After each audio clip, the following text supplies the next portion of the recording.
العبادة السورية على أرواح مواطنينا وأمن بلدنا. Assad does not have significant military capability. إذا قتلونا مع اليابان يحددنا.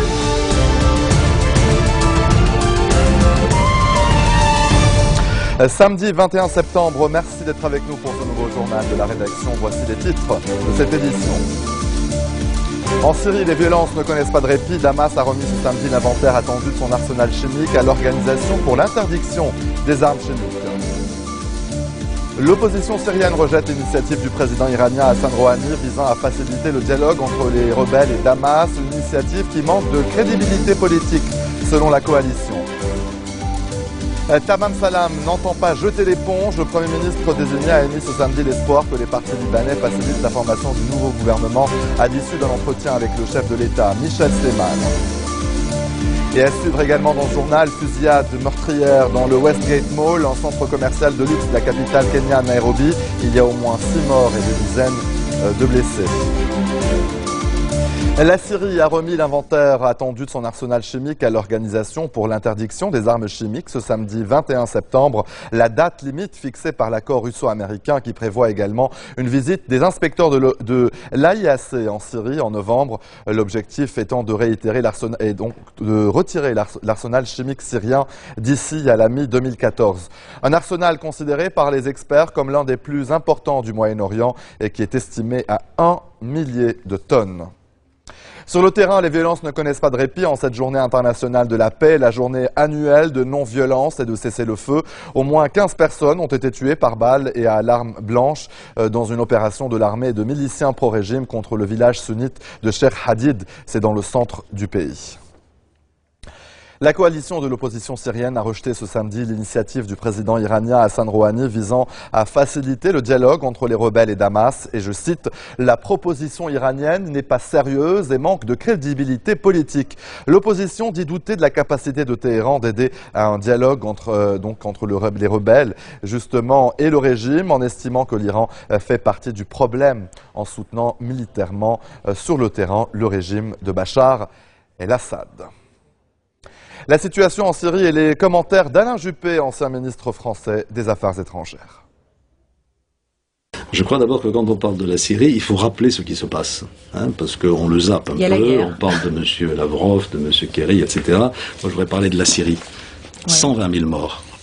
Des centaines de milliers de blessés, de personnes torturées, 2 millions de réfugiés en Jordanie et au Liban, 3 millions de personnes déplacées à l'intérieur de la Syrie. C'est un désastre humanitaire, comme on n'en a pas vu depuis longtemps, depuis la Seconde Guerre mondiale, vraisemblablement.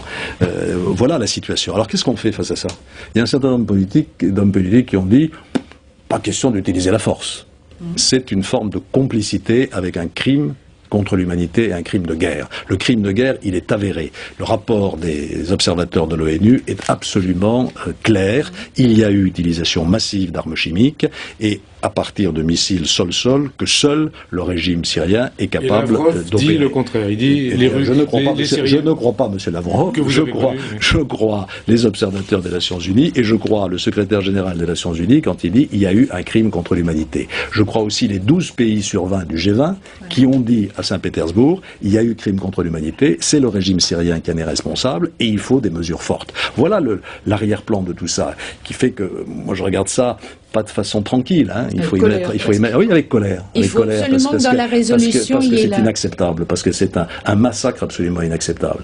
Et on ne peut pas simplement se réfugier en se disant ça nous concerne pas, c'est un peu loin, c'est au Proche-Orient, qui se massacre, c'est pas nos problèmes. C'est notre problème quand on croit à un certain nombre de valeurs. Et puis notre sécurité risque un jour d'être mise en cause, parce que derrière tout ça, il y a l'Iran et la prolifération nucléaire. Donc c'est vraiment une question tout à fait vitale. Alors qu'est-ce qu'on peut faire? Bon, moi je suis pas un battant guerre. Si on peut éviter l'intervention militaire, naturellement que ça va. Vous pensez qu'elle n'est pas complètement évitée aujourd'hui? Pas du tout, puisqu'on voit bien ce qui s'est passé. Les Russes ont bougé.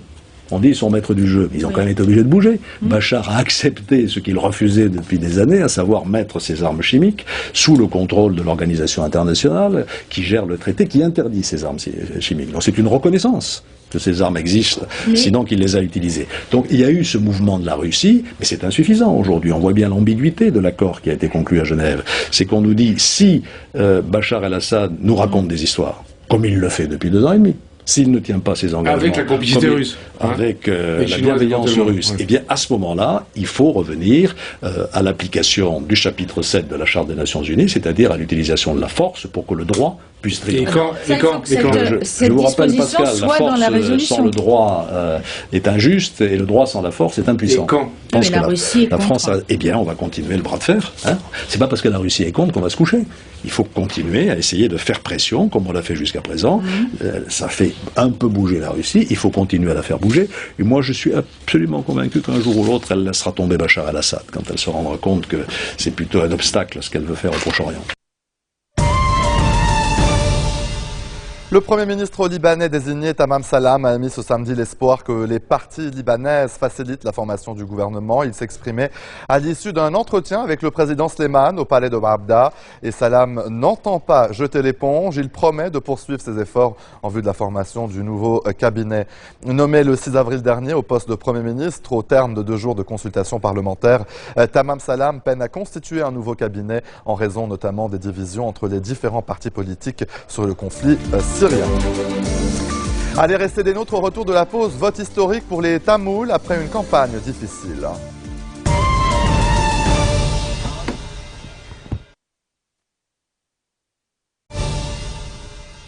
Retour sur le plateau de l'info, fusillade meurtrière dans le Westgate Mall, un centre commercial de luxe de la capitale kenyane Nairobi. Il y a au moins 6 morts et des dizaines de blessés. L'objectif de l'attaque menée par un groupe armé n'est pas clair pour l'instant. Les médias kenyans parlent de voleurs ou de terroristes. La police a bouclé secteur et évacué le centre selon une télévision locale, citant des témoins bloqués à l'intérieur du centre commercial. Plusieurs personnes auraient été prises en otage et d'autres se cacheraient toujours à l'intérieur de magasins. Le fabricant de smartphones BlackBerry va supprimer plus d'un tiers de ses effectifs, soit près de 4500 postes dans le monde. Une annonce faite cette nuit par la direction du groupe canadien. Déjà l'an dernier, BlackBerry avait supprimé des milliers d'emplois pour tenter de réduire les coûts. L'annonce de ces nouvelles réductions d'effectifs a entraîné une chute de 17% de l'action à la bourse de New York et de Toronto. Au deuxième trimestre, BlackBerry a enregistré une perte d'exploitation de près d'1 milliard de dollars. La marque est distancée par les concurrents que sont l'iPhone et les appareils utilisant le système Android. Au Sri Lanka, pour la première fois depuis 1987, la minorité tamoule aura l'occasion de voter ce samedi pour les représentants du Conseil provincial dans le nord de l'île. Ce scrutin constitue une étape importante dans le processus de réconciliation après 26 ans d'un conflit sanglant qui aurait fait, selon les Nations Unies, entre 80 000 et 100 000 morts. Mais certains observateurs dénoncent déjà de multiples violations et une campagne émaillée de violences dont les victimes sont pour la plupart des candidats ou sympathisants des partis tamouls. Allez, en bref, dans le reste de l'actualité, une nouvelle crise budgétaire s'engage aux États-Unis. La Chambre des représentants a adopté un budget finançant le gouvernement fédéral jusqu'à la mi-décembre. Un vote qui ne fait rien pour résoudre le conflit budgétaire qui oppose la Maison-Blanche au Congrès. À 10 jours de la date fatidique pour parvenir à un accord, le risque d'une fermeture des agences fédérales s'accroît. Après les chiites en avril, les sunnites en juin, les Kurdes irakiens votent à leur tour ce samedi. C'est la dernière étape des élections provinciales qui se sont déroulées en 3 étapes à cause de la situation sécuritaire. Mais ce scrutin, le premier depuis le départ des Américains en 2011, est loin d'apporter la stabilité au pays. Et à la veille des législatives en Allemagne, les candidats font leur dernier tour de piste. La chancelière sortante Angela Merkel a tenu ce matin un meeting devant 7000 personnes. Selon un dernier sondage, la coalition Merkel obtiendrait 45%, donc un point d'avance sur l'opposition, créditée de 44%. Le suspense persistera jusqu'à la fin dans une Allemagne où un électeur sur 3 ne sait pas encore pour qui il va voter. Le Pakistan libère le numéro 2 des talibans afghans après le Mollah Omar. Abdul Ghani Baradar était emprisonné depuis plus de 3 ans. Il était le plus important taliban capturé depuis les attentats du 11 septembre 2001. L'Afghanistan espère que sa libération permettra de convaincre les insurgés de négocier la paix d'ici le retrait des troupes de l'OTAN l'an prochain.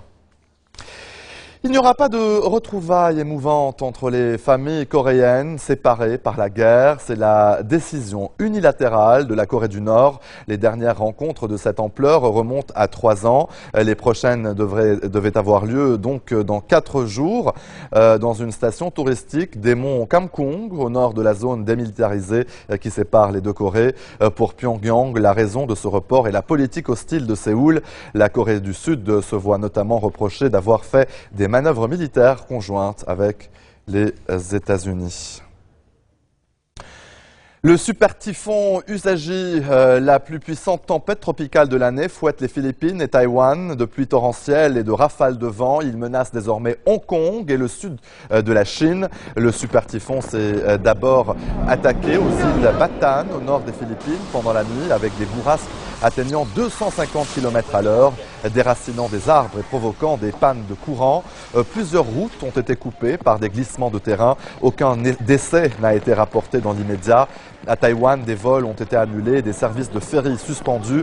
Les hôtels et lieux de villégiature dans les régions montagneuses ont été fermés par crainte d'inondation. Des précipitations de 1,2 mètre sont attendues. C'était hier soir l'inauguration de la salle Montaigne de l'Institut français du Liban, rue de Damas à Beyrouth, pour célébrer cette remise à neuf et remercier les donateurs, dont l'ancien ministre et actuel président des organismes économiques, Adnan Kassar.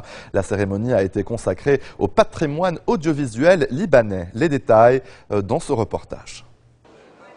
Afin de célébrer la rénovation de la toute nouvelle salle Montaigne à l'Institut français du Liban, une soirée d'inauguration était organisée hier soir dans ces nouveaux locaux. Un événement placé sous un partenariat entre l'association Oumam et le CNC, consacré au patrimoine audiovisuel libanais. Pour cette occasion, la châtelaine du Liban, réalisée par Jean Einstein en 1934, y était projetée.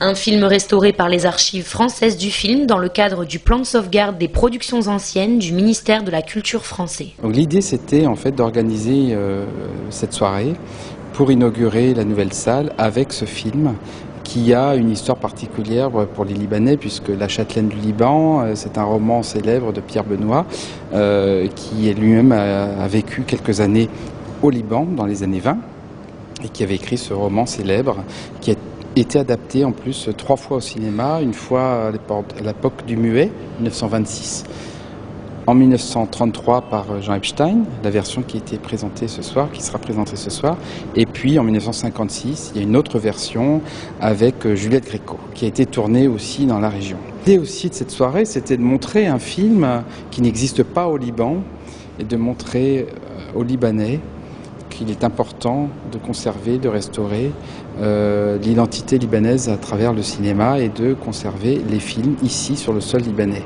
Donc d'essayer de sensibiliser les personnes présentes pour essayer d'engager un processus de création d'une véritable institution patrimoniale pour le cinéma. Un honneur pour ce film culte dans la cinémathèque libanaise puisqu'il a été restauré avec son négatif original en 35 mm grâce à la photochimie, un projet mené à bien grâce aux institutions de conserve et de restauration des films comme l'explique ce responsable. On travaille de façon plus ample avec la fondation Oumam qui, elle, restaure depuis déjà pas mal d'années et collecte des archives un peu partout au Liban et entre autres les studios Balbec. Donc ce soir, en fait, c'est un triple rendez-vous. Une partie de la mémoire, on pourrait dire, ou la collection audiovisuelle et photographique du Liban est en train de disparaître puisque quand ces studios ont été détruits, et ben, eux ont réussi à pouvoir récupérer des archives qui étaient ou sur le trottoir ou qu'ils ont racheté à des gens qui venaient un peu détruire les locaux. Et donc, ils sont en train de s'emparer de tout ça. Et petit à petit, c'est vrai qu'ils arrivent à restaurer ces images. Ils ont réussi d'ailleurs à faire quelques documentaires ou courts-métrages sur le travail qui avait déjà été entrepris. Une soirée réussie en hommage à l'histoire du cinéma. La Châtelaine du Liban aura rassemblé bon nombre d'adeptes et amoureux de cet art qui ne dépérit pas. Et c'est ainsi que se referme cette édition. Voici tout de suite le rappel des titres qui ont marqué l'actualité de cette journée. En Syrie, les violences ne connaissent pas de répit. Damas a remis ce samedi l'inventaire attendu de son arsenal chimique à l'Organisation pour l'interdiction des armes chimiques. L'opposition syrienne rejette l'initiative du président iranien Hassan Rouhani visant à faciliter le dialogue entre les rebelles et Damas, une initiative qui manque de crédibilité politique, selon la coalition. Tamam Salam n'entend pas jeter l'éponge. Le Premier ministre désigné a émis ce samedi l'espoir que les partis libanaises facilitent la formation du nouveau cabinet à l'issue d'un entretien avec le chef de l'État, Michel Sleiman. Une fusillade meurtrière dans le Westgate Mall, un centre commercial de luxe de la capitale kenyane Nairobi. Il y a au moins 6 morts et des dizaines de blessés. Merci de nous avoir suivis. Retrouvez-nous tous les jours à 16h40 heure de Beyrouth. Vous pouvez également nous suivre sur notre site web www.futurtvnetwork.com ou en téléchargeant notre application mobile. À demain.